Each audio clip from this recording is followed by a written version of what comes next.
Buenas tardes, bienvenidos. Feria Nacional del Libro, Filben 2023. Bienvenidos, bienvenidas. Presentación del libro Medidas coercitivas unilaterales contra la industria de los hidrocarburos en Venezuela, a cargo de su autor, el ingeniero Germán Márquez Gil, de la editora Trinchera. Germán J. Márquez Gil es ingeniero en petróleo, egresado con honores de la Universidad del Zulia en el 2007, con una maestría en geología petrolera en la misma casa de estudio obtenida en el 2010. Posteriormente continúa sus estudios académicos y realiza doctorados en ciencias gerenciales de la Universidad Rafael Belloso Chacín, alcanzando sus méritos para el año 2013. Asimismo, realizó postdoctorado en gerencia pública y gobierno en la misma universidad. En el 2014 recibe su acreditación. Para junio del 2018 obtiene los certificados de postdoctorado en ciencias humanas en la Universidad del Zulia, en la parte de la gerencia universitaria. En octubre de 2017 se alineó mediante comisión de servicio a las filas de la Universidad Experimental Politécnica de las Fuerzas Armadas Nacionales Bolivarianas, UNEFA, como vicerrector de la región oriental insular, realizando grandes aportes en las articulaciones de esta universidad con distintos entes y organismos para el fortalecimiento de la academia y sus estudiantes. También llevó a cabo la reestructuración de los planes de estudio de ingeniería de petróleo, con énfasis en la explotación del petróleo pesado y extrapesado. Para el 26 del mes de julio fue designado por el Ejecutivo Nacional con la Gaceta 41427, decreto 3495, como viceministro de Hidrocarburos. Bienvenido, lo acompaña o nos acompaña el bien conocido doctor Pedro Duarte. Bienvenido a Maracaibo, a esta Filben 2023. Gracias, muchas gracias a todos. Bueno, aquí está el libro, ¿no? Sí, bueno, gracias. Es un placer para mí estar en la ciudad del Sol Amado, bien conocidas por todo lo que hoy nos encontramos. El doctor Pedro Duarte trae una breve presentación de lo que es el libro, el cual fue uno de los primeros que lo recibió aquí en Maracaibo. Tuvimos la oportunidad de sacar su edición impresa a finales de enero de este año. Sin embargo, fue presentado en marzo de este mismo año en el Hotel Tamanaco. Busqué la manera que fuera en el Salón Maracaibo para mantenerme contextualizado. Pero sabía que la Filben iba también, su capítulo Zulia, a estar acá. Y no hay nada más bonito que estar en la tierra que uno quiere, donde nos formamos y donde continuamos formándonos. Le voy a dar la oportunidad a nuestro gran amigo Pedro, quien nos va a dar una presentación de él, y me gustaría después unas reflexiones finales acerca del libro. Muchas gracias. Bien, saludos, buenas tardes. Agradecerle primero que todo a Dios Todopoderoso, que nos da la vida y la salud, Germán, y todos los presentes, a todos los organizadores de la Filben, ¿no? Acá en Maracaibo, por supuesto, saludar a nuestro presidente, saludar al ministro de la Cultura. Hablar un poco de lo que es Germán y de lo que es, por supuesto, este libro extraordinario, Germán. Yo quiero, antes de ello y hacer esa breve síntesis para que entre el protagonista, que es Germán, agradecerte el gesto de permitirme hacer esta breve presentación.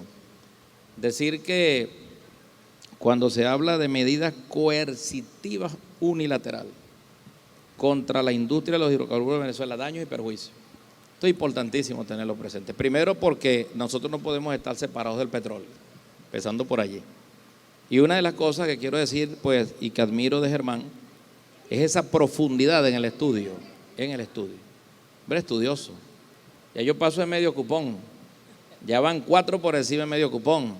Germán le falta todavía para llegar a medio cupón, pero la cantidad de títulos que tiene de universidades prestigiosas son importantísimas para poder entender que estamos hablando de un apasionado, no solamente de la ingeniería, sino del tema petrolero, que es fundamental para nosotros, y sobre todo de su tierra, no solamente de acá de Maracaibo, sino también de la costa oriental del lago. Es importante tener presente, yo he leído el libro, por supuesto que en principio quise hacerle como una especie de, porque cuando me lo envió, cosa que agradezco, Germán, después que fue bautizado en un hotel reconocido allá en la ciudad de Caracas, en ese salón que lleva por nombre Maracayo, yo revisando y por supuesto leyendo el libro, dentro de las cosas que él me enviaba, aparte de lo personalizado, me decía, sujeto a cualquier crítica para el debate. Yo en principio, bueno, comienzo a leer y comenzamos a profundizar temas que sabemos son fundamentales para entender lo que está pasando. Desde el punto de vista de lo que significa para nosotros una realidad de una economía que prácticamente, pues, en esencia depende del producto que genera la renta petrolera. Eso es una realidad y te está trabajando duro para salir de allí, porque en un momento determinado puede ser incluso hasta secundario, pero es una realidad. Pero cuando veía las notas de los pies de página y yo dije, como que son un poco exagerados. Después cuando vi y estuve leyendo, pero muy bien el contenido, no son exagerados. Es para que no quede ninguna duda con respecto a lo que mi hermano Germán plasma con ese tremendo trabajo de investigación que hace y que le da un título tremendo a este texto, nada más y nada menos que medidas coercitivas unilaterales contra las empresas de los hidrocarburos, daño y perjuicio. Para nosotros los abogados, los que tenemos años en el ejercicio profesional, sabemos lo que significa coercitivo y sabemos lo que significa daños y perjuicios, más allá de lo que tradicionalmente, pues, o coloquialmente o desde el punto de vista sencillo se puede entender. Ahora, uno comienza a leer lo que por supuesto está en el contenido de este libro, Germán, y yo quiero decirte que, bueno, antes de esto voy a contar una anécdota también rapidito. Para los 100 años del Barroso, del Reventón, 14 de diciembre de 1922, revienta en Cabima el gran pozo del Reventón, que fue el cuarto, y donde, bueno, se salió a cielo abierto más de 100.000 barriles de petróleo, más de 1 millón de barriles, porque fueron a razón de 100.000 diarios. Germán dio como regalo a la costa oriental del lago y específicamente a Cabima en los 100 años. Yo hice un modesto programa con 2 expertos en la materia, muy buenos expertos, con una larga data en el tema petrolero, y Germán hizo un trabajo extraordinario. Me llamaba, le pasaba algunos datos, algunas cosas, le digo, pero Germán, ¿y qué falta? Si está todo. Investigador al fin. Bueno, igual es esto que está acá. Pero hay un dato, Germán, y con esto por supuesto voy cerrando para efecto de lo que tiene que ver con la intervención del protagonista, que es Germán, que lo he utilizado muchísimo para que tengamos una idea de la realidad que atraviesa nuestra patria y que por supuesto obedece a este tipo de realidad, valga la redundancia. Eso es importante, no podemos descontextualizar de aquí cualquier análisis, Germán, que se haga incluso económico, etcétera, tiene que estar en el marco también de un contexto como este, porque es nuestra verdad, pues, por allí llegan la mayoría de los recursos. Pero fíjense ustedes en este detalle para darle paso, por supuesto, al autor. Dice aquí, con referencia a lo anterior, esto está en la página 37, en el último párrafo, antes de comenzar el subtítulo siguiente, dice, con referencia a lo anterior, para diciembre de 2022, la plataforma de monitoreo de sanciones, Castellum, ubicó a Venezuela como la 6ª nación con mayor número de medidas coercitivas activas a nivel mundial, 651 para ese momento. Yo sé que esto cambió, y eso lo dirá Germán, pero luego dice algo que llama aún más todavía la atención. Dice, la lista la encabeza Rusia con 13.072 medidas coercitivas unilaterales. De verdad que, bueno, para buen entendedor, pocas palabras. ¿Ves? Más claro que esto, imposible. Así como esto, hay cantidades de datos que denotan, por supuesto, un trabajo de investigación extraordinario, y de allí que enfatizo que eran necesarios esos pies de página, que eran necesarias esas notas, que era necesario para que no quedara ninguna duda, porque ahí está clarito donde está reflejado. Yo quiero felicitar a la Feria Internacional del Libro, esta extraordinaria, todas las exposiciones, y por supuesto por tener todo lo que significa pues estos grandes autores, estas grandes presentaciones, y de manera especial, por supuesto, Germán, a tu persona, porque estás de frente, pues no solamente en tu trabajo práctico al día a día, sino en el trabajo investigativo. Así que hablar del texto, pues lo dejo en tus manos. Simplemente reiterar a cada uno de nosotros que no podemos perder de vista que esto es una realidad. Y que cuando hablamos de los daños y perjuicios, por supuesto que los daños y perjuicios son terribles. Estamos en una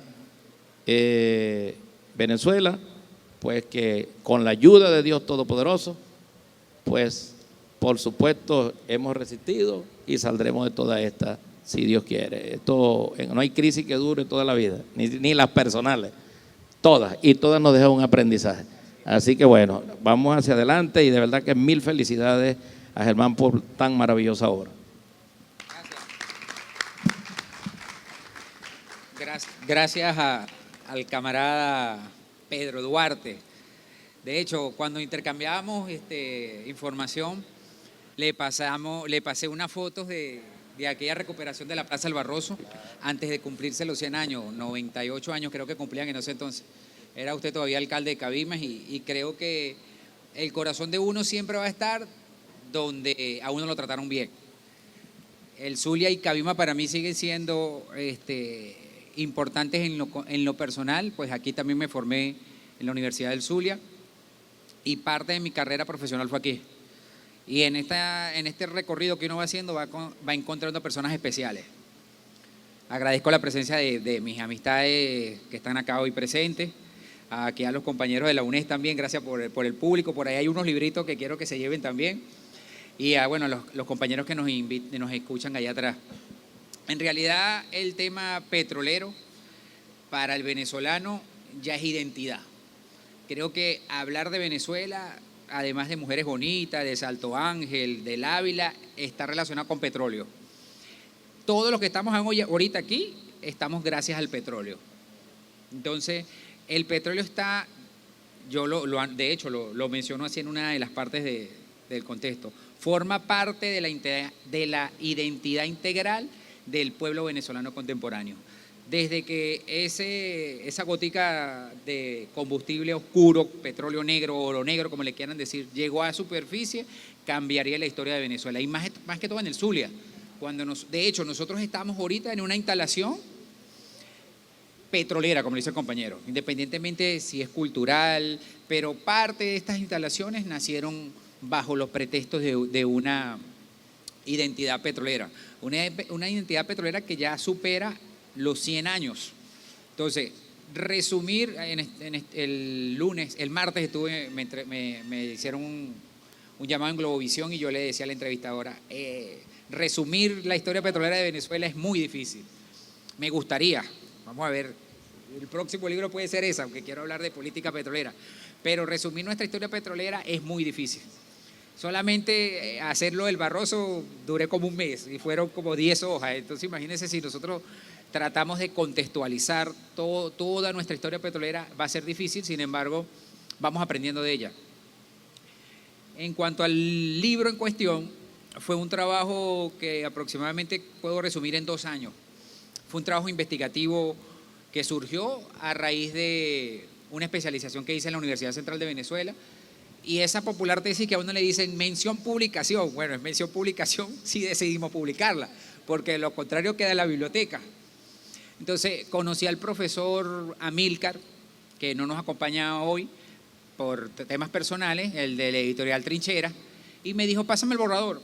Le pasé el borrador y me dijo, encantado, vamos a publicarlo. Pero ahí comenzó otro dilema, porque una cosa es cuando uno escribe para los petroleros y otra cosa es cuando uno viene a escribir a un público en general. La señora Minta, una mujer muy especial también, nos sentábamos, debatíamos, corrige aquí, corrige allá, porque a veces cuando uno escribe, repito, debe escribir a un público. Entonces, bueno, ella me decía varias sugerencias, yo le hacía varias a ellas, porque el contexto nuestro petrolero o quien quiere el petróleo por profesión se va a identificar siempre con él. Entonces me acuerdo que ella, una de las correcciones que hacía es: yo tengo que escribir PDVSA en minúscula. Entonces yo decía, pero ya va. Eso no, sí, porque en mayúscula ONU, por ejemplo, y me explicaba.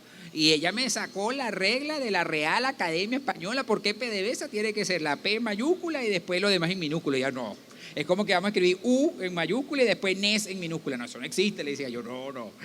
Igual que la OPEC, ella me decía, no, la O en mayúscula y después las demás letras en minúscula. Y ya no, eso no puede ser, porque nosotros, nuestra bienvenida profesora Rosy Rodríguez, gracias por su presencia, no puede ser porque existe una identidad corporativa que tenemos que respetar. Entonces, bueno, muchas de esas cosas pasaron y fuimos puliendo los detalles. Y finalmente, ¿cuál era la intención? Poder publicar un libro que trajera información real, porque finalmente yo estuve en los momentos de muchas dificultades en la industria petrolera, pero no podíamos permitir, aunque cueste, que el corazón y los sentimientos se apoderen de un texto. Entonces había que separar lo literario o lo académico, lo técnico que pudiese ver así, de los sentimientos. Y mi principal motivo, o mejor, mi principal fuente de datos fue la OPEC. La OPEC en el tiempo ha reflejado desde sus 62 años, hasta cumple 62 años el mes que viene, los datos estadísticos de producción, no solamente de Venezuela, sino la matriz energética. Entonces yo dije, bueno, una de mis principales fuentes va a ser la OPEC. Y de allí comenzamos a traer los insumos para poder comenzar posteriormente con los análisis. De la misma manera, hay voceros oficiales del gobierno que han venido en el transcurso del tiempo, desde el año 2014, que surge la primera orden ejecutiva firmada por el presidente Obama el 8 de marzo del 2014, donde se considera a Venezuela una amenaza para la seguridad, una amenaza inusual para la seguridad de los Estados Unidos. Allí comienza como a establecerse ese marco jurídico que posteriormente le permite al anterior presidente de Estados Unidos firmar 6 órdenes ejecutivas más, y de esas 6, 3 van directamente sobre la industria de los hidrocarburos de Venezuela. Cuando yo comencé, porque ya yo tenía todo el texto establecido, de hecho este texto, o mejor dicho el título, se diferencia mucho del título de la tesis. Porque imagínense, yo en la Universidad Central de Venezuela hablar de medidas coercitivas unilaterales, era difícil. Sin embargo, es terminología. Y para mí el soporte es lo que hizo la delegada especial de la ONU en Venezuela, que es Alena Duac. Ella publicó un informe sobre los efectos de las medidas coercitivas unilaterales sobre Venezuela. Es un buen documento que yo lo cito. Sin embargo, bueno, yo tenía experiencia de la industria y traté de recopilarla y plasmarla aquí. Y como lo dijo el doctor Duarte, tratando siempre de hacer mención y sobre todo blindando el dato, porque son datos muy sensibles. Decir que, bueno, que Venezuela tiene que descontar el 25% del precio del petróleo por comercio es un dato muy sensible, y publicarlo más. Bueno, pero lo dijo la vicepresidenta de la República en este momento, en esta locución. Yo lo traigo, lo analizo y lo coloco aquí. Entonces, ¿por qué daños? ¿Por qué perjuicios y no prejuicios? Son palabras que se verían a mi mente y yo decía, bueno, cada una tiene su explicación. Finalmente, después de aquellas luchas, digamos, bibliográficas con el editorial, faltaban solamente como 2 o 3 datos, porque la OPEC publica los 13 de cada mes, de 13 a 15 días de cada mes, y me faltaba el dato de diciembre del año 2022. A lo que tuvimos ese dato, finalmente yo terminé mi gráfica y ya tenemos todo el ejemplar. Pero entonces, lo que siempre falta, cuando ya vamos a imprimir, se halla la impresora. La impresora, como entramos en un nuevo año, el estado de obsolescencia de las impresoras. Pero ya va, ¿qué es eso? Sí, la impresora esta se vence en el 2023. Cónchale, entonces bueno, mientras llegaba la impresora para allá, para acá, finalmente terminamos de imprimir todos los ejemplares en la primera semana de febrero. Ya yo tenía algunos y bueno, decidimos, después llegó Semana Santa, Carnaval, finalmente lo bautizamos en marzo, pero ya veníamos trabajándolo, ¿no? Y yo pienso que este documento que le llamamos libro, el profesor trae una reflexión ahorita que muy bonita acerca de los libros, es una prueba, por decirlo así, de un momento muy difícil que ha vivido Venezuela con el tema de las medidas coercitivas unilaterales. Y yo lo quise centrar en la industria petrolera, por decirlo de una manera, que es mi fuerte, es mi pasión y es lo que yo estudié. Y dejando un legado, porque finalmente allí establezco también algunas estrategias, allí mantengo o establezco que las medidas coercitivas unilaterales es una realidad que no solamente afecta a la industria petrolera, afecta a muchos sectores, y la intención es buscar la manera que otros especialistas también en diferentes áreas hagan lo mismo que yo hice con la industria petrolera, porque tiene sus efectos marcados en cada área, tiene sus efectos marcados en cada ámbito de nuestro sector nacional, porque finalmente desde que el petróleo apareció, finalmente vino a cambiar la vida, pero también en la economía venezolana. Y aquí las estadísticas nos muestran, el 94% y después el 90% de nuestras divisas provienen de la venta de hidrocarburos. La producción baja de una manera estruendosa, allí lo demuestro, allí con datos estadísticos se muestra. Y pienso, nuevamente digo, que el soporte técnico, el soporte bibliográfico, el soporte teórico está. La intención es que cada uno de los lectores extraigan y puedan analizar de esta manera lo bonito de nuestra industria petrolera, a pesar de las dificultades que tenemos. Muchas gracias por su atención. Cualquier duda, cualquier pregunta, bueno, espero resolverla. Bueno, quiero agregarle algo, Germán, a lo que está planteando. Quiero decir lo siguiente también, ¿no? Que por cierto, hay un buen documental, Germán, ese día lo estuvimos discutiendo, sobre Venezuela Oil Company. Correcto. Murió, el cineasta murió, tuve la oportunidad de conocerlo, estuve en mi casa en esa oportunidad y falleció presentando el documental en Francia, le dio un accidente cerebrovascular. Yo quiero decirle a ustedes, aprovechando que está Germán acá, que estas cosas se hacen cuando hay corazón, cuando hay amor. Decía San Agustín, por ahí por los años 1500, ama y luego haz lo que quieras. El que ama no hace nada malo por quien ama, por lo que ama, ¿no? ¿Por qué lo digo? Porque estando en el cargo que en esa oportunidad ostentaba, incluso en lo que tengo, en el que estoy ahorita, hay una humildad en Germán. Era viceministro de energía, sí, hidrocarburos. Y de repente cuando estaba yo en cualquier cosa por allá por un barrio, entonces me decían, ahí está el viceministro, te está buscando. Yo dije, ¿viceministro? ¿Quién dio? Germán. Pero es esa sintonía con el pueblo y de una vez buscando, por supuesto, un balancín, una cosa, una cuestión. Esto es interesante entenderlo porque no es solamente escribir. Por supuesto, Germán, cuando uno escribe una tesis y después se atreve a un libro ya no es fácil, ¿no? Y es como que otra tesis, pero más dura. Pero sí es interesante lo que decía, es la frase que decía nuestro gran latinoamericano Gabriel García Márquez, el Gabo. Podrá ver internet, podrá ver una maravilla de la tecnología. Ahorita diremos nosotros la inteligencia es artificial y todas estas cosas, pero decía él, nada sustituirá la grandeza de tener un libro en la mano y leerlo. Nada como eso.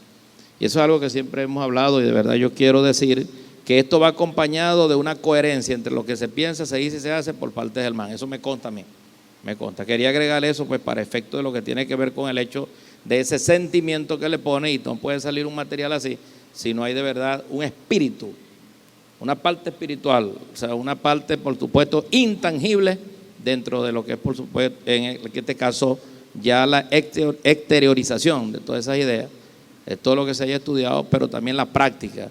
Eso lo viví yo, lo he vivido con Germán porque también me consta, quizás no quiera decirlo, él y yo no somos muy buenos para estas cosas, pero yo sí quería decirlo, Germán, porque es la realidad. No olvida su terruño, no olvida, y es importante seguir haciendo aportes porque nosotros no nos podemos desvincular del petróleo, Germán. No podemos. Tenemos que seguir haciendo esfuerzos, por supuesto, como lo está haciendo nuestro presidente, el gobierno nacional, para salir nosotros del rentismo petrolero a futuro, porque es la idea. Pero son años y años y tenemos pues petróleo, pues quizás, decía Humberto Potelá y David Paravicini, esos dos expertos petroleros, se terminará el petróleo en el mundo y quedarán 2 países con petróleo, 3, dentro de eso Venezuela. Así que bueno, mi hermano, te reitero las felicitaciones y a la Filben, por supuesto, por esta maravillosa. Gracias. Yo creo que dos cositas puntuales, ¿no?, con relación a eso y la importancia estratégica del petróleo en el mundo. Cuando nosotros vemos la matriz energética, está representada por las materias primas de donde se obtiene la energía. Está el petróleo, el carbón, el gas, la energía nuclear, están las energías renovables y está la hidroeléctrica. De todas las que mencioné, los tres hidrocarburos, los combustibles fósiles, por decir petróleo, gas y carbón, superan el 80%. Quiere decir entonces que, y de los tres, el petróleo, gas y el carbón, nuevamente el petróleo es la principal energía del planeta. Hoy es que 15, 20, ¿qué? 21 de junio se consumen 100 millones de barriles de petróleo al día. Saquen cuenta. El petróleo, la economía, la globalización, como le queramos llamar, se consume 100 millones de barriles de petróleo al día. Entonces, ¿quiénes son los países que de alguna manera juegan un papel importante en la geopolítica energética? Aquellos países que tienen grandes reservas de hidrocarburos. Venezuela es el país con más reservas de petróleo del mundo. Entonces, vean ustedes, de una u otra manera todo viene engranado. Las diferentes políticas que se pueden construir en aquellos países que son o que tienen un peso geopolítico a nivel mundial para poder de una u otra manera dominar esa geopolítica de las energías. Hay mucho auge ahorita por la transición energética. Sin embargo, yo coloco aquí algunas estadísticas de aquellas proyecciones de cómo va a ser el consumo de petróleo en 20 años. Ya la OPEC lo hizo. Hoy consumimos 100 millones de barriles. En el 2040, de acuerdo a los datos estadísticos, vamos a consumir 110 millones de barriles. Quiere decir que va a seguir siendo el petróleo la principal fuente de energía. Y aquellos países que tengan bajo su subsuelo reservas van a seguir jugando un papel importante en lo que es el desarrollo y supliendo energía al mundo. Por eso entonces nosotros desde Venezuela tenemos que seguir jugando un papel importante en el mercado energético petrolero. Y es por eso que se tienen que hacer entonces las adecuaciones que tengamos que hacer a nivel de gobierno, a nivel de la empresa petrolera, para seguir estando allí, dentro de la OPEC como país fundador, pero también supliendo energía que es el petróleo al mercado energético internacional. Muchísimas gracias por su atención. Bueno, con aprendizaje salimos de esta feria del libro, FILBEN 2023. Presentación de este libro, medidas coercitivas unilaterales contra la industria de los hidrocarburos de Venezuela, a cargo de su autor, el ingeniero Germán Márquez, de la editora Trinchera, y nos acompañó el doctor Pedro Duarte, además que todos lo conocemos. Gracias por estar en la Tierra del Sol Amado, en esta feria, que yo dije que es nacional, que es una feria, dije internacional, pero para allá vamos, la feria nacional y para allá vamos, para la feria internacional FILBEN. Entonces, bueno, el aplauso para él con ese libro, que debemos leerlo, reflexionarlo, y a ustedes también. Mil gracias y éxito.